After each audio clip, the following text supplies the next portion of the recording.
un empereur parti à la guerre et deux concubines jalouses restées au palais. Un classique de l'opéra chinois.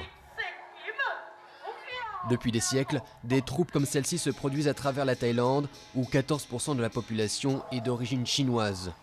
Il y aurait encore une vingtaine de compagnies actives. De nos jours, c'est difficile de trouver des opéras chinois. Le public aime notre maquillage et la façon dont on s'habille, qui sont très différents de l'opéra traditionnel thaïlandais. Au début, je ne comprenais pas de quoi parlait la pièce, mais j'aimais bien. Ils ont de beaux maquillages, donc j'ai voulu jouer aussi. Et puis ça me donne la chance de voyager dans toutes les régions du pays. Pendant les 4 heures de spectacle, les rôles se confondent.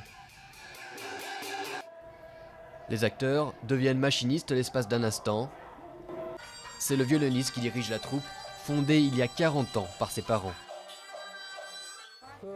C'est une vie difficile parce qu'on ne rentre quasiment jamais à la maison. On se produit toute l'année sans arrêt.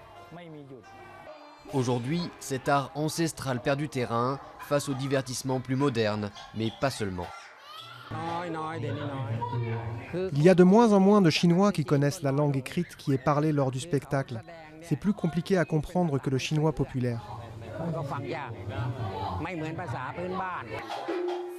Les représentations sont aussi considérées comme des offrandes religieuses.